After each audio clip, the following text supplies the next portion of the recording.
Welcome to Bookish Mind, Season 8, Episode 7. Have you ever found yourself staring at your plate during a conference luncheon, wishing the conversation would just restart? In this deep dive, we plunge into Deborah Fine's The Fine Art of Small Talk to reveal why advanced planning is the ultimate secret to keeping conversations flowing and deeply engaging. So yeah, this is all about turning those awkward silences into, well, genuinely captivating connections. We're pulling insights straight from Fine's work here, giving you strategies you can, use right away. Oh, absolutely. We've all been there, haven't we? Those pregnant pauses, Mhm. they can feel endless. The book paints this picture, doesn't it? 8 intelligent people end up staring at their plates just because the easy shop talk dried up. And Fine's point is so sharp, this whole mass contemplation of the rice pilaf, it could have been totally avoided if just one person had been prepared. And that, I think, is the real power punch from this source. The big secret, it turns out, isn't some innate charisma or, being super witty off the cuff. It's advanced planning. Sometimes, like the book says, it's just a bit of forethought that can be accomplished in the car on the way to the event. Being intentional, basically. Okay, so let's unpack this idea then. Preparation. It's not just one thing, is it? Yeah. Fine makes it really clear. You got to tailor your approach. Depends on the occasion, and maybe more importantly, who you'll be talking with. That's a really crucial distinction. The author points out that, maybe surprisingly, one of the trickiest groups can be old acquaintances. People you see now and then. You've got history, sure, but you don't actually know what shifted since you last connected. And the big mistake is assuming you can just pick up exactly where you left off, 6 months, a year ago. Things change. And what's really interesting there is the book's specific warning about that go-to question. So what's new? We've all asked it, I bet. And yeah, almost always you get back that flat, not much. Why is that, though? Well, it's just too wide open, isn't it? Puts all the pressure on the other person to, summarize their entire existence since you last spoke. The book suggests much smarter ways in, phrases that are still open, but focused enough to give people a starting point. For those acquaintances, Fine recommends things like, bring me up to date on, or what's been going on with work since I last saw you, or even what has changed in your life since we spoke last. They kind of nudge people towards recent stuff without it feeling like an interrogation. That makes a lot more sense. Gentle guidance. And the book also flags a really important don't for acquaintances, especially if you don't know them that well. Avoid super specific questions like, how's your wife? Or what are your kids' college plans? Why is that? Because, well, life happens, right? Right. Relationships might have ended, jobs could be gone, those college plans might have completely changed. You could easily step on a sore spot or just show you're working off old, outdated info. It's about being prepared, yes, but also sensitive to what you don't know. Right, that sensitivity is key. Exactly. And building on that idea of preparing, the author pushes it even further, compares good small talk prep to getting ready for an interview. And that works both ways, whether you're the one asking questions or the one answering. The core idea is the same. Have your material ready so you can actually talk about it. Fine even suggests just spending 2 minutes thinking about specific interviewing questions before you walk into an event. Just 2 minutes. Right. That sounds doable. Definitely worth the potential payoff. Yeah. So what sort of interviewing questions does she mean? Not like, where do you see yourself in 5 years? Surely. No, not quite like that. These are more about drawing out genuine connection in a social setting. Some are pretty light, designed to just open things up, like what do you enjoy most about this season of the year? Or maybe what got you involved in this organization or this event? Others go a little deeper, maybe prompt a bit more thought.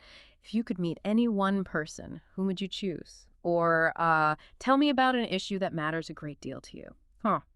The idea is just to have a kind of mental toolkit ready with different options. That variety sounds important. Lets you adapt on the fly. You're not just reciting lines, but you have categories in mind. And what about people you've met maybe just once or twice before? Yeah, good question. For those folks, the book really pushes reviewing any details you might remember from before. Did they mention they were doing an MBA? Or a specific hobby, maybe? You can't rely on that stuff just popping into your head when there's a lull in the conversation. So a quick mental refresh beforehand helps you pick up that thread again authentically. It shows you were actually listening last time, which ties into the next thing. That's smart. Like your own internal CRM system for conversations. Yeah. Okay, so it's not just about having questions ready. The book really digs into the nonverbal part too, and crucially, active listening. There's this great ball of yarn exercise, Fine uses. Sounds kind of fun, actually. It really does sound like a clever way to demonstrate the mechanics of conversation. So, one person holds the yarn, shares something, then tosses the ball. The person who catches it has to ask a follow-up question about what was just shared. Then they share something themselves and toss the ball on. And the takeaways, fine highlights are, well, there are three main ones. First, it makes you really listen because you have no idea when the yarn's coming your way. You got to pay attention. Second, it trains you to ask relevant, connected questions, not just random ones. And third, it really underscores paying attention to body language and eye contact so the ball doesn't get dropped. So the conversation doesn't just die abruptly. Ah, okay. So translating that, the advanced planning we talked about is what keeps that conversational ball in the air. It means you're ready to engage beyond just the opening lines. And the book hits on another point that I think tricks a lot of people up, talking about yourself, that essential give and take. Oh, that's a big one, isn't it? So many people hold back. They worry their lives are, well, too ordinary, or maybe they'll come across as self-centered or conceited. Guilty. I've definitely felt that pressure sometimes. Like, who wants to hear about my trip to the supermarket? Exactly, and you're definitely not alone there. But the source has such a great counter to those fears. It points out that, yeah, most of us are ordinary, day to day, but absolutely everyone has extraordinary things happen to them. You just need to spot them. Think about it. A hilarious event, a once-in-a-lifetime vacation, a ridiculous moment, an exciting accomplishment, maybe a hair-raising happy-ending tale, or even an uncanny coincidence. The message really is almost anything can spark a good story if you frame it right. That's a really empowering way to think about it, changing what extraordinary even means. Yeah. Okay, so when we do share about ourselves, the book talks about limelight etiquette. It uses this analogy of peeling an onion. You go layer by layer, revealing a bit more personal stuff gradually, and kind of matching the level of intimacy your partner is sharing. Precisely. Fine gives this really clear example. Someone mentions buying a minivan. Okay, cool. That doesn't mean it's suddenly okay for you to launch into discussing, say, a serious health diagnosis like breast cancer.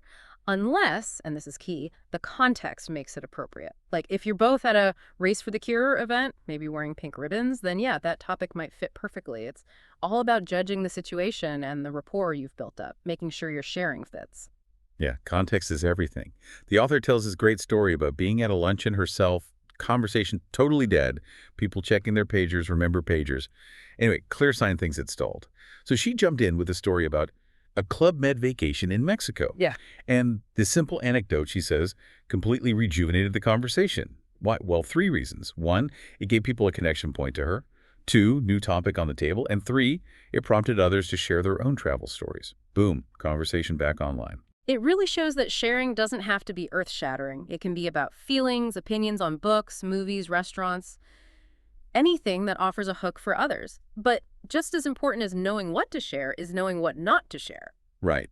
The Speak No Evil list. The book lays out topics to generally steer clear of, unless under exceptional circumstances. This feels pretty vital for keeping things comfortable.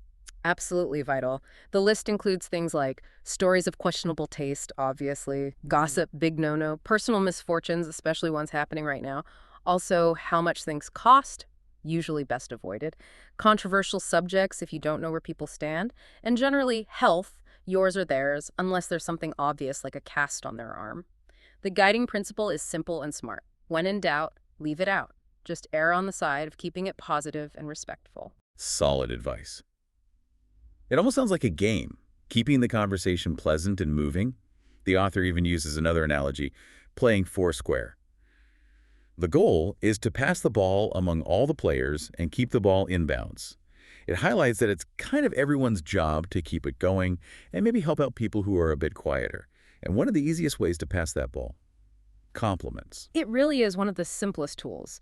But the book stresses they have to be genuine. You can't just flatter randomly. Find something you actually appreciate or admire. A good, sincere compliment makes the other person feel seen, builds rapport, and yeah, makes it way easier to keep talking. Fine breaks them down into three types. Okay, first up, appearance. The book suggests going deeper than just nice sweater. More like, I love your sweater. That shade really enhances the color of your eyes. Shows you actually noticed. Though she does add that little note of caution about appearance compliments in the workplace. Got to be careful there. Good point. Then there are possessions. So instead of just lovely home, maybe try your home is lovely, I really like all the photos you have, they personalize your home and give it a lot of warmth. See how it opens the door. Now they can talk about the photos, the stories behind them. Right, it invites more sharing. And the third category, which Fine says is often the best, behavior. She tells this story about a realtor showing tons of houses to a couple, getting nowhere. Then she complimented them on knowing exactly what they wanted. And that specific observation about their behavior apparently got the couple charged up again, shifted the dynamic. It acknowledges something they did. Other examples could be like, I appreciate how organized you are for our meetings, or it must have taken a lot of courage to change careers, things like that. It's about recognizing effort, character, skills, Yeah. much more personal than just liking their scarf. And speaking of helpful tools, the book gives us that great acronym for asking good social questions. FORM. Form. Yes. So simple, so useful. F is for family. Questions like, tell me about your family, or does everyone live around here? May. What do you like best about being a dad mamond? Pretty universal stuff. Right. O is for occupation. Things like, what got you into your current job? Or what are some of the toughest challenges you face at work?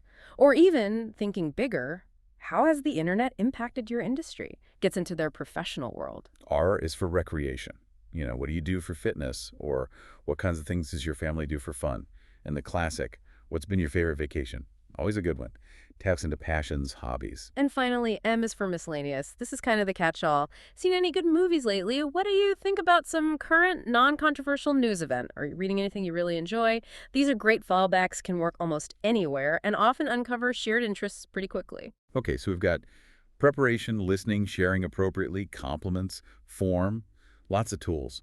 But what ties it all together? The book really hammers home authenticity. It says point blank, if you are not genuinely interested in what the other person is saying, no amount of planning or preparation will save you. Ouch. But true, right? Painfully true. If you really truly cannot find anything interesting or muster any enthusiasm, Fine suggests you actually owe it to your partner to excuse yourself and make your way to another approachable person.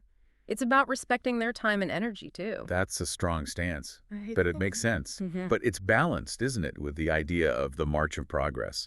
Fine talks about how these skills develop over time. It takes practice. Absolutely. It's not like you read the book and suddenly you're a master conversationalist overnight. You have to work at it. Think about things from that quiz in the book, like, are you conscious of taking turns? Are you actively joining groups to meet people? Are you trying to be friendly first? And are you ready with something interesting when someone does ask what's new, instead of just that not much default? Yeah, it's about building habits. The book gives that really practical tip. Start conversations with a minimum of 3 new people a week. Doesn't have to be intense. Could be the person next to you in line at the coffee shop, someone at a meeting before it starts, your neighbor. Just small, consistent efforts. And the comfort level, the book assures us, will come with steady practice. It really is a journey, a continuous improvement kind of thing. Each little success builds your confidence for the next time. So wrapping up this deep dive then, the big takeaway from Deborah Fine's The Fine Art of Small Talk really seems to be this. Advanced planning isn't about scripting yourself or being fake. It's about equipping yourself. Having the mental tools, the framework, and crucially that authentic desire to connect so you can navigate pretty much any conversation. It's how you shift potential awkwardness into actual genuine connection. We've covered tailoring your prep, the huge role of listening and sharing the right way, dodging those conversational no-nos, and using tools like compliments and form to keep things moving. Exactly. And maybe a final thought for you, our listener, to chew on. Thinking about your next social interaction could be tomorrow, could be next week. What's just one specific, maybe ordinary thing from your own recent life? Could be a small observation, something funny that happened, a little win. What's one thing you could prepare, just mentally, to share in a light, engaging way? How could you maybe turn that ordinary snippet into an extraordinary little conversation starter for someone else?